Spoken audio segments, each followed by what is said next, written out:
Oh dear, 2025 hasn't exactly been a bumper year for the MCU, with back-to-back flops in the shape of Brave New World and Thunderbolts. That's true, both movies haven't done well financially. He conveniently didn't mention the shows. Your Friendly Neighborhood Spider-Man, which was a huge success, and has been renewed for multiple seasons. Born Again, which got overwhelmingly positive reactions. And yes, with less than 400 million at the global box office and its theatrical run all but over, even the most die-hard shills have been forced to concede that Thunderbolts is absolutely a flop. But Thunderbolts didn't fail because it was a bad movie. It was a really good movie. Some people have called it one of Marvel's best movies in recent years. It failed because of competition at the box office, with movies like Sinners, Minecraft, Mission Impossible Final Reckoning. Call me crazy here, but something tells me that Ironheart isn't going to turn things around for them.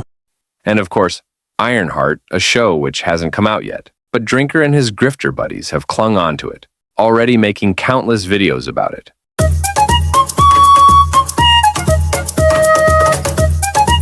That means that everything now rests on the Fantastic Four, the third attempt in the past 20 years to make Marvel's first family work on the big screen. And I think it's fair to say, things aren't exactly shaping up well for them. I mean, it started out well enough. The first trailer came out to a mostly decent reception that actually generated some positive buzz for a change. Mostly decent is an understatement. The trailer's having over 50 million views and over 1 million likes in only a month. People are excited for it. After half a decade of generic, forgettable slop. No way he implied that Loki was forgettable slop. That show has been one of Marvel's most popular shows. When will these grifters learn that just because they don't like something, that doesn't mean it's bad? The real reason they don't like Loki is because, out of the very many Loki variants, one of them was a woman. And half a decade of slop. You say, well, let's look at the Marvel projects that have come out in the past 5 years and see how many were forgettable slop.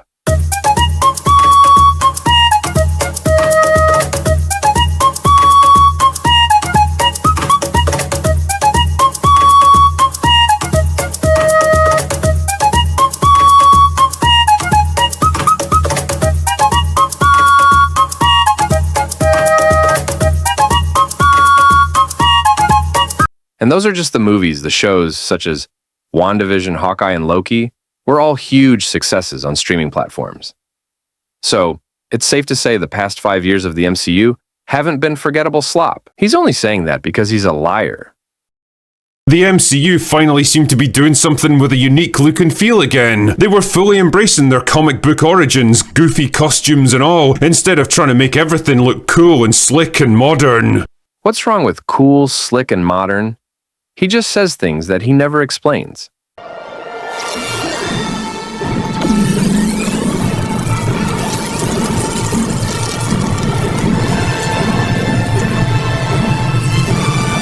Maybe, after a quarter of a century of failed attempts, someone might actually do justice to the Fantastic Four.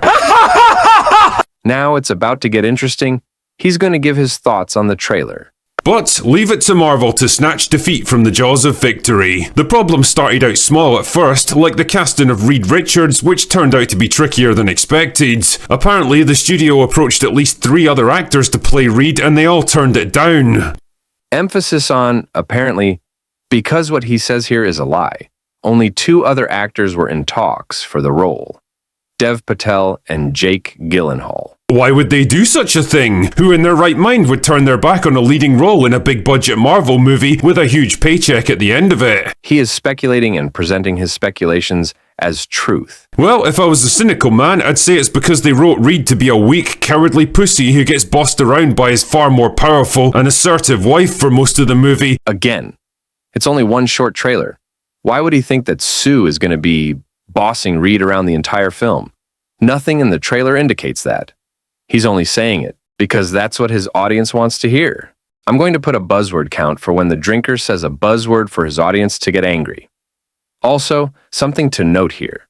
Reed's character has always been socially awkward, both in the comics and previous movies. So, no, they are not turning him into a pussy. He's characters originally like that. He did this too with Ant-Man and Wasp, but then the movie came out, and surprise, that wasn't the case. Anyways, Jordan makes a lot of stupid wrong predictions that's not new. And the leading men of Hollywood are getting almost as tired of playing characters like that as we are of watching them. All right, now Jordan starts to speculate and spew garbage here.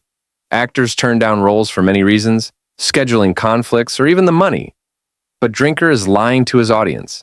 He doesn't know why the other actors weren't cast. Maybe Pedro was the best man for the job. But then, like a knight in rainbow-coloured armour, a saviour arrived to take up the mantle. These guys seem to dislike Pedro Pascal for some reason too, by the way. That's right, it was Pedro, I'll appear in literally anything Pascal. There was the casting of Vanessa Kirby as Sue Storm, who's 38 in real life and somehow manages to look even older on screen. Personally, I'm not one to comment on people's ages, but she looks good. Which can't be said for you, Jordan. Maybe slow down on the jack, it's aging you, buddy. But, you know, Pascal is like 50, so it would have been pretty weird to pair him up with some hot young 25-year-olds. Nothing to worry about so far, so let's keep going, shall we? Then Vanessa revealed in an interview with Entertainment Weekly back in April that this movie was going to explore the gender politics of Sue Storm and women's place in 1960s culture. And why is that a problem?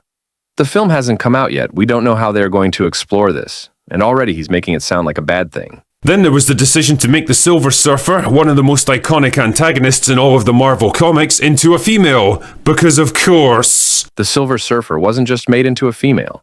There's already a female version from the comics. There was indeed a female Silver Surfer in a limited-run series set in an alternate reality from 25 years ago, so I guess that technically makes this lore accurate? Sure, let's just go with that. Shut up, Drinker.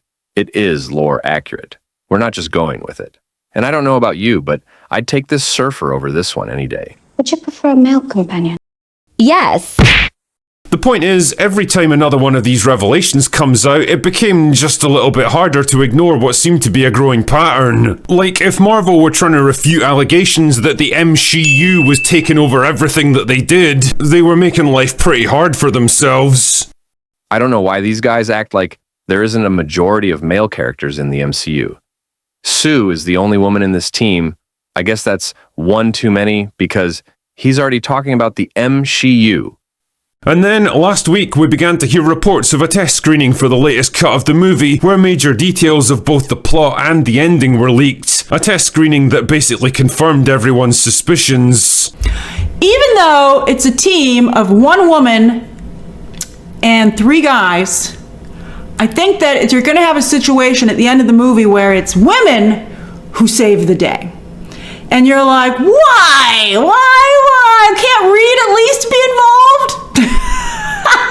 You know, you're like, come on, man. You know, like... I mean, if even one of the biggest Marvel shows on the planet is calling out your movie for being too girl bossy, you know you've got fucking problems. Again, the movie hasn't come out. He's just going off test screenings, by the way. There's also positive reactions from the screenings, but he has decided to focus on the negative ones. Why? Why do they keep doing this? Why do they keep pushing the same trope that clearly isn't working and hasn't for years now? Like, did nobody at the studio put up their hand and say, we've been doing this whole MCU thing for like 5 years now, nobody likes it, everyone's making fun of us, and it's losing us a shit ton of money. Again, with the 5 years, let's see how many female-led Marvel movies have come out in the past 5 years. Only 2. Black Widow and The Marvels.